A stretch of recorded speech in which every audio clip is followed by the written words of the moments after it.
را بدل شوي دي.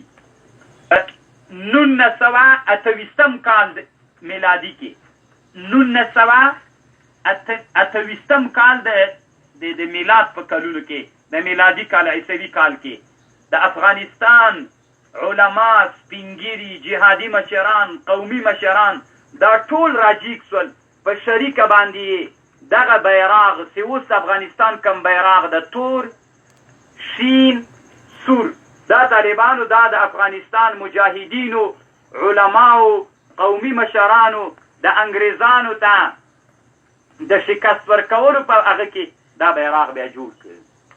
په خبر باندې پوه شولې یا نو دغه بیراغ دوی جوړ کړ. توره تیاره وه دا معنا یې ده. توره تیاره وه سرې وینې ورباندې تویې شوې ځکه انګریزانو سره جهاد وکنه.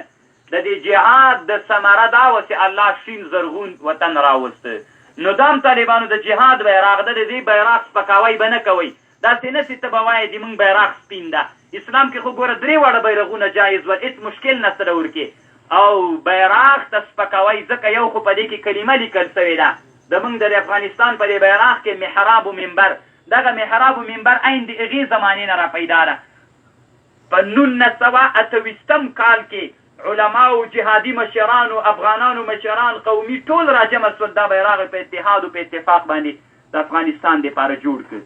بیا طالبانو دا بیراغ چې کله جوړ شو بیا هغه وخت کې دومره ول چې دا منځ کې بعضې وخت کې منبر راغلی، بعضې وخت کې کلشینکوف راغلی، بعضې وختونو کې وږی راغلی. د غنمو وږی څه ده؟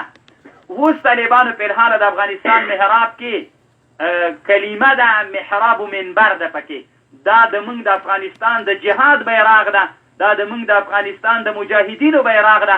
نو داسې به داسې نه کوئ کال ته بل کال ته به بل امریکایي راځي بیا به وایي دا بیراغ. دا بیراغ د موږ د افغانستان په دنیا کې د موږ د افغانانو ما به تمیز، ما به الامتیاز دا د موږ د افغانانو دپاره همدغه بیراغ ده. ګوره دا بین المللي نقشه ده. اوس په دې کې چې د افغانانو امتیاز پیدا کوي په همدې باندې به یې پیدا کوي. صحیح ده. دا د سره منم د هر قوم و د هر ملت د هرې ډلې ځان ته بیراغ وي، هېڅ مشکل نشته ورکې. خو طالبانو د موږ د افغانانو دا اوس بیراغ ده. که چېرته دې ولید ورباندې خېزې به نه، که چېرته د هغه بېعزتۍ به یې نه کوي، که چېرته په جهاد کې ولې راکته یې کله غځي نه د اسلام بیراغ ورباندې ولګوه چې د تا د خپل جهاد او د تا د خپل مقاومت ویې لګوه، ور ورته مه اچوه. ځکه په دې کې کلمه لیکل شوې طالب جانه او په دې کې دام د شهیدانو د جهاد اگر چې اوس د بل څوک درنه استفاده کوي. اوس ډېر خلک د طالبانو د اسلام یو ښه شی ده له هغې نه کافر استفاده کوي. نو ته به د هغه بېعزتي نه کوې که نه. اوس د اسلام یو عنعنه ده، د اسلام یو رواج ده. هغه تا د قرآن تا د کافر سره په لاس کې ولیده، د قرآن بېعزتۍ خو به نه کوې که نه. هغه به ته ترنه په احترام باندې اخلي. نو بیراغ د موږ د افغانانو د اریایانو نه رانیولی اوسنی بیراغ مو تقریبا 10 وبلې 10 اویا کاله دا 10 دور واچوه 80 کاله تقریبا 3 یا 4 کاله د موږ د دې بیراغ کېږي چې انګریزان د افغانستان نه وتلي دي. دا د همغه وخت نه دا بیراغ د موږ په افغانستان باندې رپېدونکی بیراغ ده.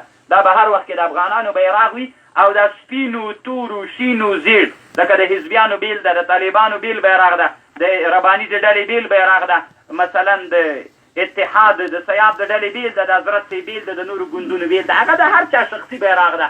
هغه شخصي ټولو افغانانو بیراغ بین الملل کې چې منل شوی، ټولې دنیا ته چې پېژندل شوی دغه بیراغ ده. او داسې نه طالبانو چې تاسې داسې خیال وکړئ چې دا څه رقم ته خبره دې موږ ته وکړله. موږ خو طالبان یو